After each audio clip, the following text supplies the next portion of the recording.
said, we're a block of ages. Last year was Senior Solution, so it was pretty much a play on Rock of Ages, and we took it to the senior theme.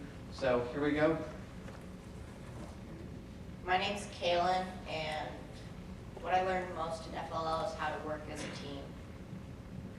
My name's Justin, and what I learned is how to research stuff.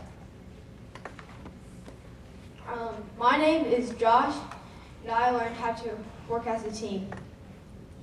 My name's Jeremy, and I really had fun learning about the programming for the robot.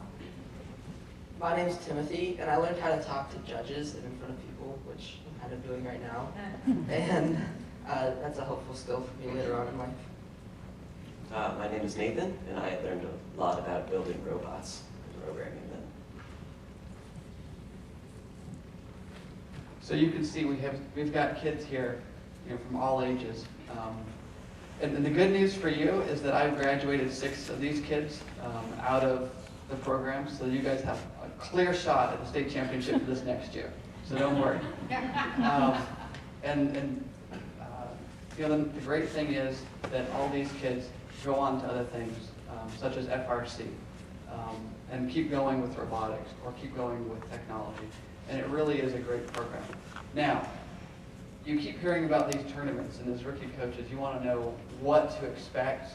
And even for those veteran coaches, what are the tips that are going to help your team go from a performing team to a top team? And you feel like your team has really done really well, but maybe they haven't shined at the tournament. And what we've learned over the last 3 years is, to highlight what we've done. We don't do this for the tournament. We do this to learn. And as adults, you get into situations where you're presenting something or you're learning how to accomplish a task.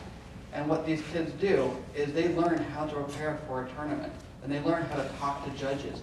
Because those kids go into a room behind closed doors and they talk to the judges all by themselves. And they probably do a much better job than we do.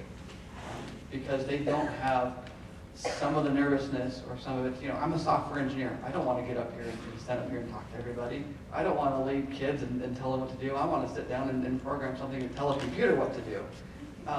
But through this, we all get different skills and we all learn different things. So I'm going to hand it over to Nathan and Timothy, and we're going to tell you how we documented last season and some of the things that we did.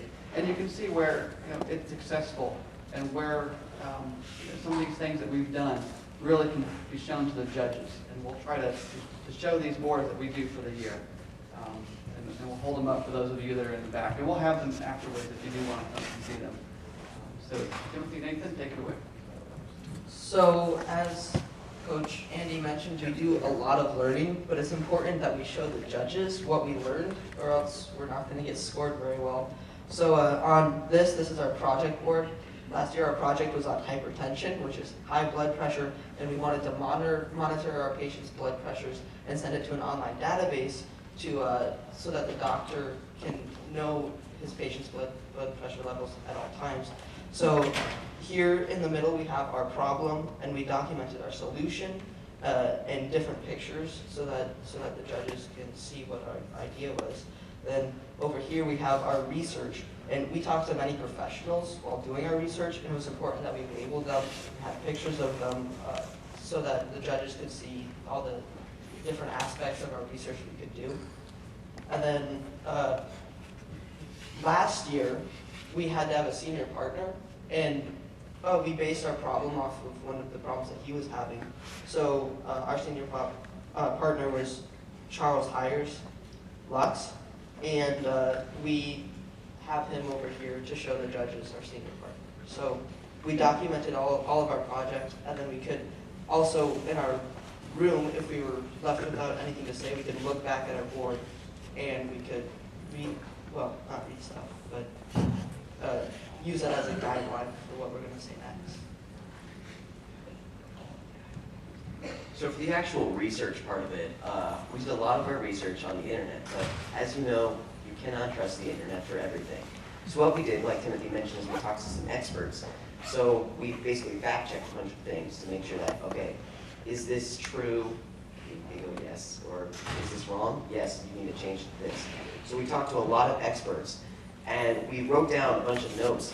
For example, here's my notebook from last year where I wrote down everything from every single meeting we ever did. And there's a lot of notes in here. And it's important to write things down because you'll have a reference to your previous notes, and it helps you memorize them because you've been writing them down.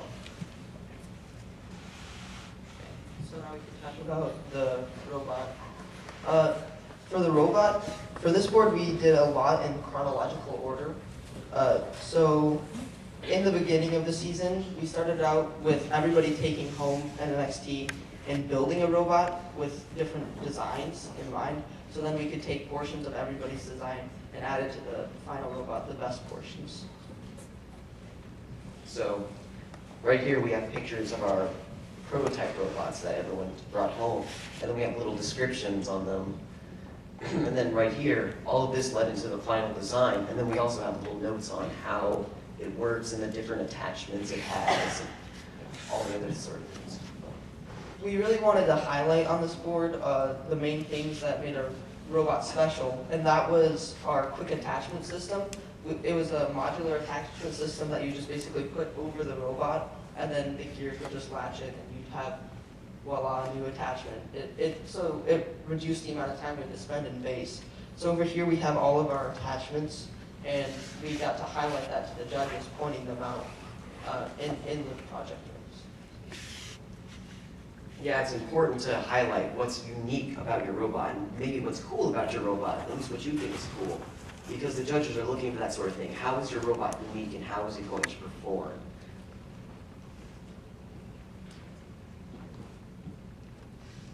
And I think Nathan wants to maybe, would you like to hear an entry from one of our team meetings? You might find this one interesting. So Nathan did a really good job.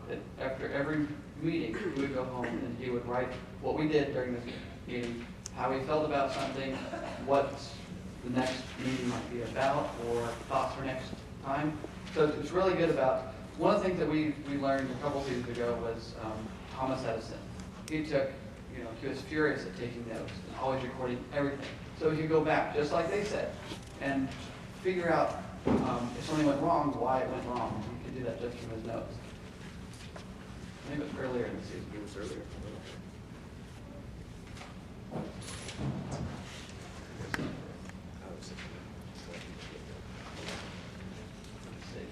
So he's got drawings in here. He's got schematics on different things. He's got homework that we assign. We assign him homework every. There you go. Okay. All right. September 28th, 2012. The project hasn't gotten any farther. In fact, we took a step back, if anything. Robot-wise, it's done, and the first attachment has been built. The first program has also seen light. So there you go. Yeah, these guys had to take a step back at a meeting, and they still ended up winning the state tournament. So don't feel like that your kids aren't